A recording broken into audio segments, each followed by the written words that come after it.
Merhabalar, hoş geldiniz. Bugün sizlerle birlikte D5 Render içerisindeki Brush özelliğini inceleyeceğiz. Brush özelliği nedir, nasıl kullanılır? Bütün ayarlarıyla gelin beraber bakalım.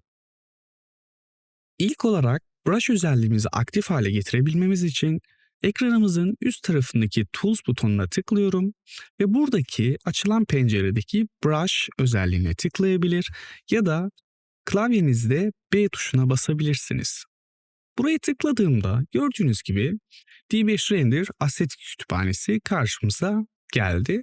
Sol alt taraftaki fırça ikonu gördüğünüz gibi mavi. Bu da bizim brush özelliğimizin aktif olduğunun göstergesidir. Ekranımıza geldiğimizde bakın burada bir dom geometrisi var. Bu da bizim fırçamızı şu an aktif olduğunu gösteriyor. Şimdi sol alt köşede fırça ayarlarımız var. Bunlar bizim brush özelliğimizin belli parametre ayarları. Şimdi bunları hızlı bir şekilde neyin ne olduğunu detaylı bir şekilde inceleyelim. İlk ayarımız radius. Radius ayarımız aslında bizim fırçamızın boyutunu ayarladığımız bir özelliktir. Gördüğünüz gibi sol köşedeki ilk sıradaki bu özelliğin parametresini arttırdığınız zaman bakın fırçamızın boyutu büyüdü. Aşağıya doğru indirdiğiniz zaman da küçüldü. Bu fırçamızın boyutu içerisinde istediğiniz bitki ya da ağaç gruplarını dağıtabilirsiniz. Bu yeşil dairenin hiçbir zaman dışına çıkmayacaktır. Şimdi örnek olarak bir çalı grubunu dağıtalım. Bakın fırçamı dağıtıyorum. Bakın sadece benim brush'ımızın radius değerine göre dağıttı. Şimdi daha küçük bir fırça seçiyorum. Bakın bu şekilde dağıtım gerçekleştirebiliyoruz. Radius ayarımız gördüğünüz gibi bu işe yarıyor. Geçelim ikinci ayarımıza. İkinci ayarımız density bölümü. Density aslında bizim fırçamızın yoğunluğunu ifade eden özelliktir. Şimdi buradaki density bölümünü tamamen arttırdığınızda bakın çalı grupları çok yoğun bir şekilde dağıtım gerçekleştiriyor ve density bölümünü biraz daha azalttığımda bakın aynı şekilde yaptığımda daha sık olmayan bir çalı grubu meydana geliyor ve aşağıya doğru bayağı azalttığım zaman bu sefer tek tük bir gördüğünüz gibi dağılım gerçekleştiriyor. Density bölümü de bu işe yarıyor. Üçüncü ayarımız ise size. Size arkadaşlar ağaç, bitki ya da çalı gibi grupların boyutunu ayarladığımız özelliktir. Şimdi size bölümünü arttırdığım zaman bakın burada çalılar çok büyük boyutlarda ve size'ımızı küçülttüğümüz zaman da bakın boyutları daha küçük ve bu şekilde aslında büyük ya da küçük çalı gruplarını bu şekilde kontrollü bir şekilde ayırabilirsiniz. Dördüncü ayarımız random size. Random size aslında boyutların rastgele dağılımını gerçekleştirdiğimiz bir ayardır. Şimdi random size'ı düşürdüğümde bakın sıfırladım şu anda. Şu anki size yani üçüncü ayarımız olan size'a göre bakın boyutlar hep aynıdır. Fakat random size'ı arttırdığım zaman şimdi bakın bu sefer büyüklü küçüklü yani boyutları farklı bir dağılım gerçekleştirir.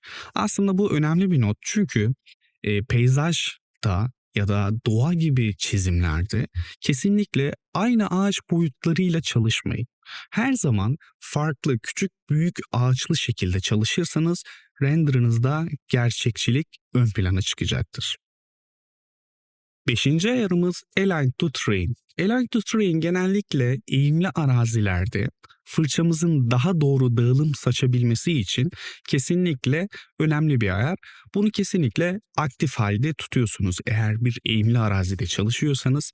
Eğer ki düz bir arazide çalışıyorsanız eğim yok ise Align to Terrain'i kapatabilirsiniz. Altıncı ayarımız Eraser yani silgi aracımız. Şimdi silgi aracımızı şu şekilde kullanıyoruz. Gördüğünüz gibi brush ikonumuzun yanında Eraser ikonu var yani silgi aracı. Buraya tıkladığınız zaman bakın yeşil olan brush'ımız kırmızıya döndü. Yani silgi aracımız aktif. Kısa yol tuşu da alt tuşudur. Şimdi mesela buradaki brush ikonuna tıkladım. Alta basılı tutarsam otomatik olarak silgi aracına dönüşür. Ama alta basılı tutmanız gerekiyor. Alta basılı tutarak dağılım yaparsanız siler.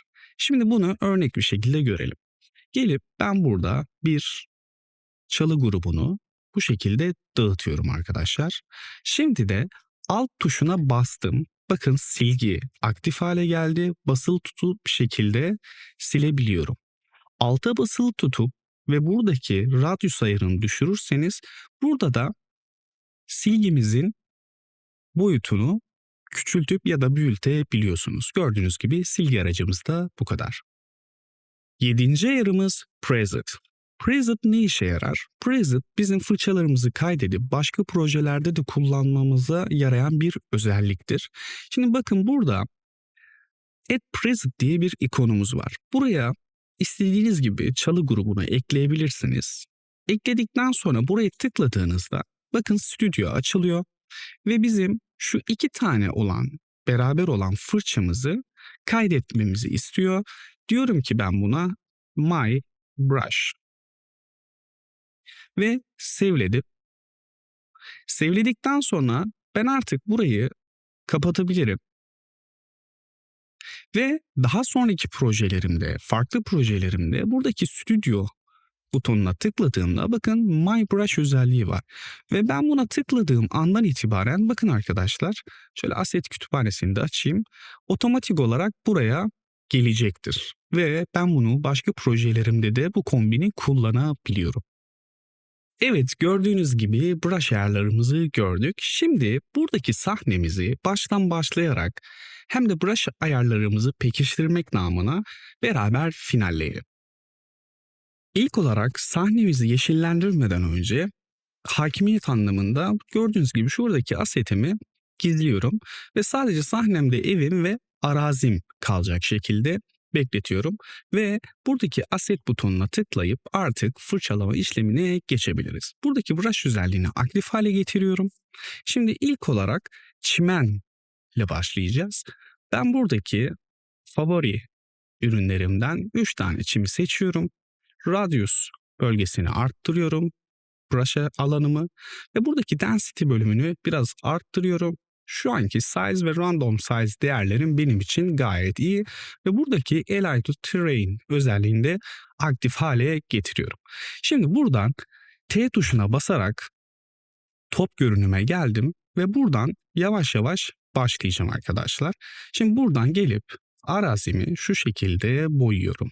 Bakın gördüğünüz gibi çim malzemelerim bu şekilde geliyor.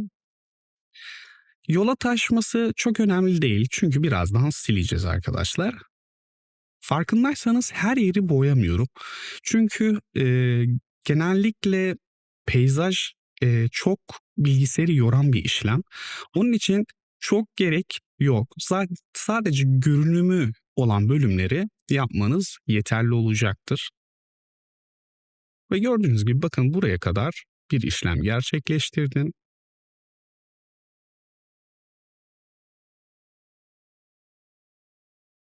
Ve hala yol kenarlarını yapmaya devam ediyorum şu anda.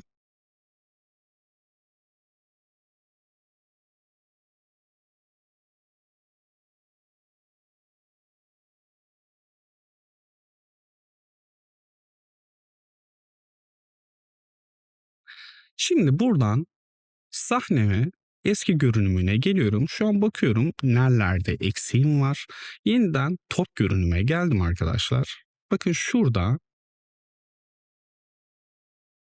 biraz daha boş gözüküyor arazi. Ve yeniden aynı şekilde kontrolümü sağlıyorum. Tam anlamıyla her yerin yeşil olmasına gerek yok. Çünkü sadece bu çimlerin bizim biraz daha gözükmesi için aslında kullanıyoruz. Çünkü peyzajda zengin kullanıldığı zaman render gerçekten güzel çıkıyor. Şimdi mesela buradaki radyus ayarımı biraz daha küçültüp şuradaki yol kenarlarındaki bölümleri biraz size değerini arttıracağım görünümlüğü için. Density bölümünü biraz daha arttırıyorum yoğunluk anlamında.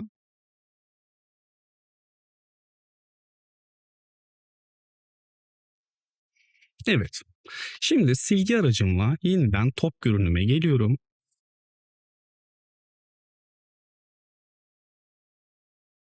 Bakın şuralardaki bölümlerdeki çimleri siliyorum.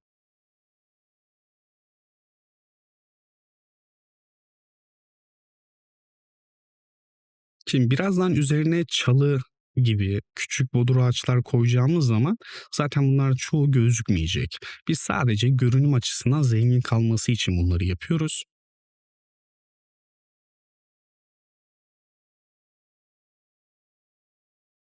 Evet, şu an gene sahneme bakıyorum.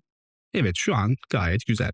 Biraz yol kenarlarında taşma olması biraz daha gerçekçiliği arttıracaktır arkadaşlar. Şimdi geldim buradan artık şunları çıkarabilirim. Şimdi ise çalı gruplarını seçiyorum. Şöyle biraz arttıralım. Evet. Şimdi buradan yavaşça başlayalım arkadaşlar. Bakın, önemli bir trik genellikle şu an rüzgar efekti açık olduğu için bakın şuradaki display bölümündeki dinamik özelliğini statiğe çekebilirsiniz ve bu şekilde rüzgar etkisi dağılacaktır. Bilgisayarınız yorulmayacaktır. Şimdi ben aynı şekilde fırçamla boyamaya devam ediyorum gördüğünüz gibi.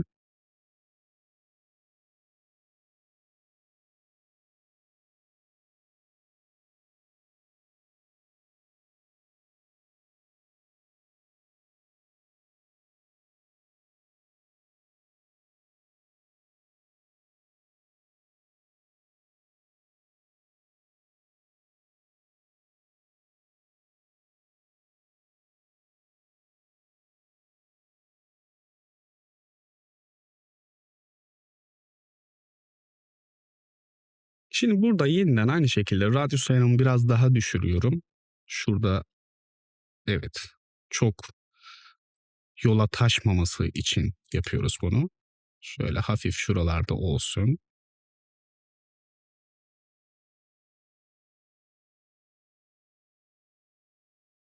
Evet, şimdi yeniden sahneme bakıyorum. Nerelerde bir eksiğim var? Mesela bakın şuralardaki bölümlere yerleştirme yapabiliriz aslında. Evet, şu an gayet güzel duruyor arkadaşlar. Şimdi burada ağaçlarımızı yerleştireceğiz birazdan. Şöyle hafif buraları da yapalım.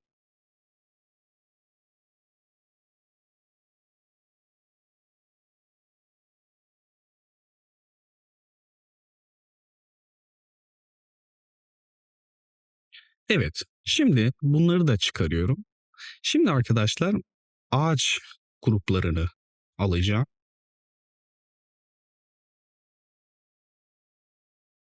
Şimdi ağaç gruplarını ilk önce burayı dağıtım yapmadan önce bakın gördüğünüz gibi arazimizin arka tarafında yani sahnemize önden baktığımız zaman aslında sanki hani arkada bir tepelik olduğu ve burayı bir ağaçlandırma yapmamız gerekiyor. Şimdi bu ağaçlandırma için de gelip Asset bölümüne tıklıyorum. Radius değerimi büyük yapıyorum çünkü burayı tamamen ağaçla kaplayacağım. Density ve Size bölümlerim iyi. Random Size da bu şekilde gayet iyi sonuç verecektir. Şimdi arkadaşlar bakın burada ben bu şekilde ağaçlandırmamı yapıyorum. Ve şimdi yeniden bölümüme baktığımda bakın çok güzel bir şekilde hani arka tarafın ağaçlarla kaplandığını görüyorum. Gayet güzel. Şimdi ise yakın olan bölgeleri yapacağız. Şimdi yakın olan bölgelerde aynı brush ayarlarını kullanmayalım. Çünkü orası uzak bir mesafe. Şimdi bunun için biraz daha density bölümünü düşüreceğim. Yani yoğunluğunu düşürmem gerekiyor. Ve biraz da size değerini yani büyüklüğünü düşürmem gerekiyor. Bunu şöyle düşünebilirsiniz. Perspektif olarak düşünün. Uzaktaki bir büyük ağaç değil mi? Aslında bize küçük görünür. Şimdi ben bunu normal bir ağaç boyutunda yaparsam uzaktaki bir ağaç ya da ağaç türü bana küçük gelecektir. Onun için burada size değerini büyük yapıyorum ki uzaklaştıkça çok daha küçülmesin diye. Ama yakın olan bir mesafede size değerini çok büyütürsem çok devasa ağaçlar meydana gelecek. Onun için size bölümünü biraz daha kısıyorum ki aslında birbiriyle bir denge oluşturabilmek için. Şimdi size bölümümü biraz daha bu şekilde düşürdüm. Density bölümünü çok fazla yapmıyorum. Şimdi buradaki bölüme arkadaşlar biraz radius değerini de düşürebiliriz bu noktada. Evet, gördüğünüz gibi bakın buraya da bir ağaçlandırma işlemi yapıyorum. Üzerine yapıyorum zaten. Arka taraflar falan çok görünmeyeceği için buralara çok fazla girmenize gerek yok. Ve bakın buradaki bölümlere ağaçlandırma yapıyorum. Şimdi size önemli bir trik vermek istiyorum. Burada yapılan en büyük hatalardan bir tanesi de renderlarınızda genellikle gölge düşürmemeniz. Renderlarda doğa gibi ya da örnek veriyorum villa projeleri gibi ya da doğa projelerinde genellikle güneşin vurduğu bölgelerde gölge düşürmeye çalışın. Her zaman daha gerçekçi renderlarınız olacaktır, emin olun. Şimdi burada bakın çok da gölge vurdurmak istemiyorum. Çünkü buraya vuran yani benim binama vuran ışığı çok kesmek istemiyorum. Şimdi buraya kadar yaptık ve ben gördüğünüz gibi yeniden aynı şekilde yapıp bakın burada çok daha iyi bir şekilde görebiliyorum. Mesela burada ayarlar bölümünde şöyle biraz daha çalı grupları da oluşturabilirim. Mesela şuradaki bir çalı grubum var arkadaşlar. Bakın zaten buradaki insan boyutunu da gösteriyor referans olarak bana. Biraz daha hani buralara yapabilirim. İç kısımlar daha büyük arazi olabilir. Ama burada çok da sahnemde evimi kapatmayacak şekilde, görünümünü kapatmayacak bir şekilde yapmak istiyorum bu olayı. Yani şuralarda bir silgi aracı kullanabilirim arkadaşlar. Gelip brush tool'uma geldim, alta bastım. Bakın buralardaki bazı ağaçlarımı silebilirim. Şimdi burada önemli faktörlerden bir tanesi de brush'ımızın güzel bir ayarı daha var. Bunu sona saklamıştım. Şimdi burada proje yani bizim çalışma alanımız. Buradaki projemizdeki projeye tıkladığınız zaman bakın burada brush records var yani brush kayıtları. Yani daha önceden ilk başta çim, daha sonra çalı grupları, daha sonra da ağaç gibi fırçaların bütün özellikleri bakın burada var daha önceki geçmişte. Ve biz bir daha seçmemek adına buraya tıkladığımızda bakın burada üst kısımda bazı ikonlar var. Burası at present yani diyor ki buradaki brush'ı direkt present daha önceki ayarlarda bahsettiğim gibi kaydedebilirsiniz. Buradaki Apple'de brush bölümü buraya tıkladığınız zaman arkadaşlar bakın otomatikman seçer. Yani siz hızlı bir şekilde daha önce yaptığınız fırçalara geri dönüş yapabilirsiniz. Hem fırça işte silmek istediğiniz yerleri ya da eklemek istediğiniz yerleri hızlı bir şekilde buradan gerçekleştirebiliyorsunuz. İkincisi bakın burada da eraser yani silgi de var. Direkt otomatikman silgi yapar. Bu sefer alta basmanıza gerek yok. Direkt silgi aracıyla bu şekilde silgi işlemi gerçekleştirebiliyorsunuz. Ve bakın burada da aynı şekilde show dediğimiz yani aslında görünürlüğünü kapatıp açabildiğimiz bir özellik daha var. Yani çimleri saklayabilirsiniz. Etrafı nasıl göründüğü ya da ağaçları da saklayabilirsiniz. Bakın sadece çim, çalı gruplarını vesaire aktif hale getirebiliyorum bu şekilde. Mesela son ayarımda tek bir ağaç kullanmışım.